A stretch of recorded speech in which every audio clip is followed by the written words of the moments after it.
Well, good afternoon. I was meant to be camping, but 2 reasons. Mark's not very well. He's got a horrible chesty cough. It's been going on for days and days and days. So he contacted me early this morning and he said no, he's not going to make it. I thought about doing a solo, but we've got a storm coming in across the country, and do I fancy doing a solo in the woods in stormy conditions? Not really. But I still wanted to get out, and I still wanted to get in my dirt time, as the Americans like to call it, which is quite a good saying really. So I've just popped out. I've not come far into this woodland. I don't know if you can hear that siren. I'm only 5 minutes walk from the main road. So yeah, there's a little bit of traffic noise. But yeah, I just wanted to get out at least today. Get out into the woods, make myself a brew, sit here, just take in the sights and sounds. And I am hearing sounds around me. Let's see if we can catch anything on film. Be a bloody miracle if I do. Well, I was just about to put my coffee on, and I kept hearing noises. There's something fairly large, so I'm guessing it's, you know, one of the fallow deer, and he's in this area somewhere, he or she. Keep moving fits and starts, because they like, I don't know if you can see it in the bottom here, there's a little stream. They come down there to drink. There's tracks all over the place down there, but even up on the bank where I am, there's an awful lot of deer poo and scrapes, and, you know, places where it looks like they've bedded down for a while. So it's a very, very active area.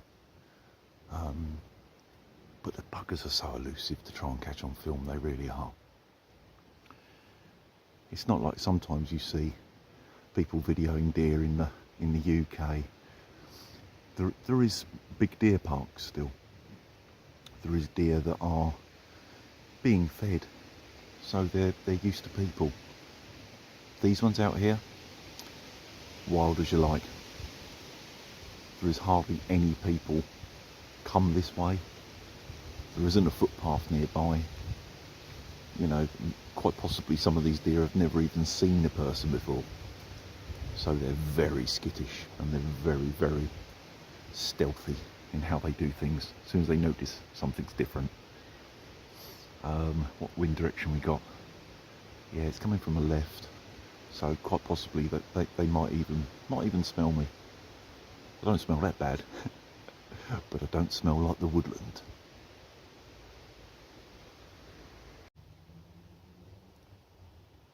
I think next time I've got a day off, what I might do is, in this little corner here, I might set up a hide and just spend a whole day in this one spot, covered up and camouflaged. Just, you know, see what I can see. Because if I pan you to the right slightly, I've got a good view down that little valley to where the deer trail along the stream at the bottom and the bank the other side.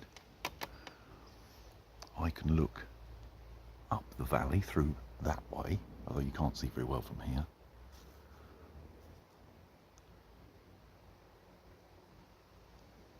Up on that bank up there, that's another popular sort of crossing point as well. And if I move you right round, hang on a second. Try and get this in shot there. And try and make the screen a bit darker. It's a bit bright up there. Come on, screen.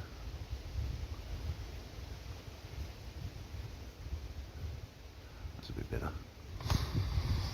Up there, you got that tree with a big burl on the bottom, and then a tree standing there. And I don't know if you can make it out. There's a fallen tree laying on the floor, but just behind them. Just in that area there, there's a badger set, a fairly new one. It's got a lot of fresh soil around it. So if I make it sort of an afternoon, going into the evening, might even get some badger action, which would be quite something, because there's not many in here. I think there's only 2 or 3 badger sets in the whole wood. And around that side, there's quite a nice view through there as well, where there is quite a few little trails. I'm assuming it's the deer making it. I have also seen Mr. Fox scouted about over that area as well. So if I set up in this corner, 360 observation, if I build the shelter right. Right, it's got me thinking, how do I stay sheltered, be able to see out? The spot is ideal. What I've come up with at the moment is I've got this dead branch here, well, rotten, but still alive, sort of sticking out here. If I use my British Army basher, it's got the loop in the centre, I can put the centre to that. Maybe the corners, one each side down there. The other corners out sort of parallel with where you are. Possibly put them on like walking poles. So I'm sort of, I don't know, waist high maybe. Maybe drop it a little bit, depending what the view is like when I'm sitting in there, of course. I'll be there for a while. It's got to be comfortable, it's got to be doable. Will probably be enough. Let me explain my thinking. Now the shelter I'm thinking of building, it's really, if the weather changes, that I can stay put. It's not necessarily to hide me. Something that I drilled into my cadets back when I was instructing. You can wear all the camo you like and face cream and all that sort of thing, but if you charge about like a herd of elephants, you'll be spotted. Movement is the key. It really is. I dare say, for what I'm planning to do, I could literally sit on this spot, lean against this tree, and as long as I didn't move, it would be absolutely fine. The thing is, it's going to be hours, and I'm getting too old for that. I'm going to have a numb bum within the first half hour. So I'm going to need to bring my chair. So I need to set my chair somewhere where it will sit nice and flat and comfortable and I don't have to move. So I need sort of semi-shelter. But as soon as there's any movement within the woodlands, if I freeze and keep quiet,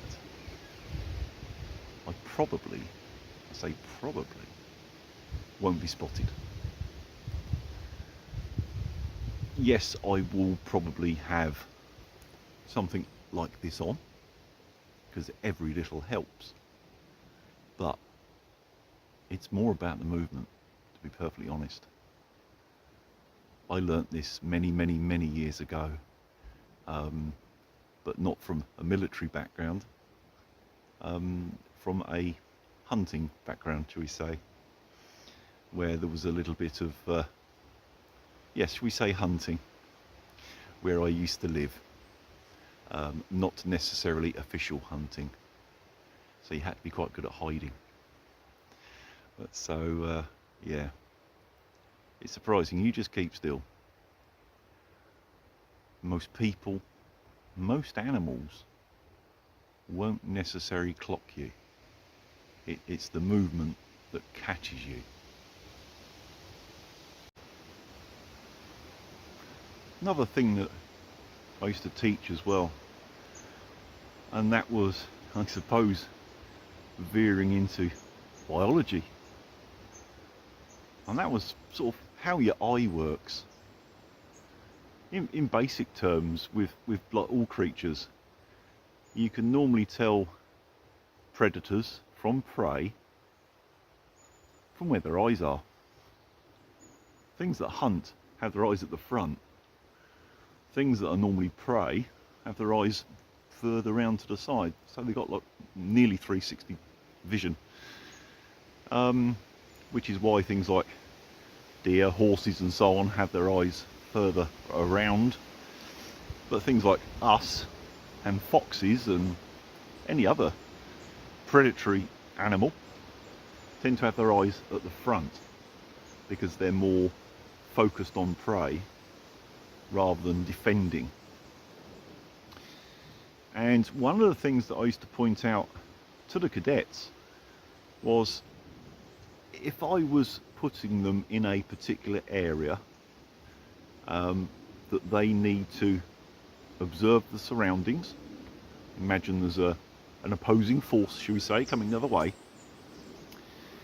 and that was teaching them not to focus on one spot. It's very easy to get distracted, and you think, well, what's that? What, that doesn't look right, and you focus on one spot. And the more you focus here, the more you miss here. The other thing, of course, is the way humans' eyes are set up. Our middle focus is really the hunting side of things, and our peripheral vision at the edge is more our protection, a bit like the deer with their eyes on the side. And each part of your eye is sensitive to different things. Now, you must have all experienced it when you've been out, whether it be a woodland scenario or, well, anywhere really. How many times have you just caught sight of some movement, and you don't know what it is, but you've caught the movement, and it's right on the edge of your vision, out of the corner of your eye type stuff. That's because that's what the edge of your vision is sort of tuned for, the movement. The front of your vision is more focused for attacking, shall we say. So I always used to teach the cadets, don't focus at stuff. If you're covering an area, or like I am, looking for animals, you need to just keep sort of like sweeping, like a radar or a searchlight, because you need to be moving that peripheral vision over the area rather than the focus, because that will catch the movement. Once you've caught the movement, you can swing and focus on it, but it's going to be the edge of your vision which probably catches the movement first. And that's why you see so many videos and things like that of people when they're out in the wild and they hear something or see something, and 9 times out of 10 they go, it's not right in front of them. It's because they're catching it here, right on the limits of your vision, because that's what's looking for the movement. Well, that's a bit of boring old science from a boring old bloke.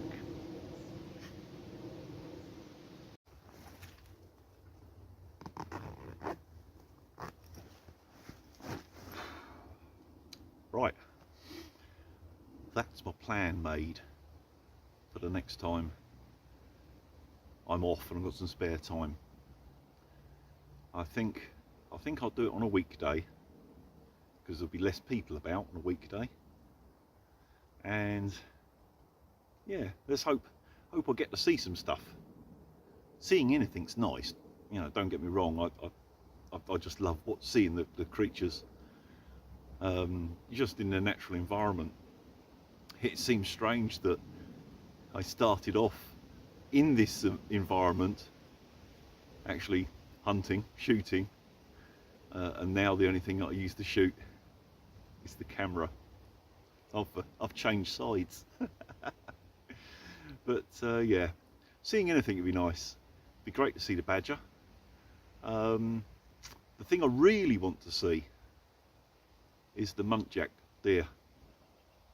Now I know they're in here because they've barked at me loads of times when I've been camping, and I've seen their tracks, but I've never actually seen them. So that'd be nice to see if I get to see them. But they're tiny little buggers. They're harder to spot. But here's hoping. Right, I'm off home.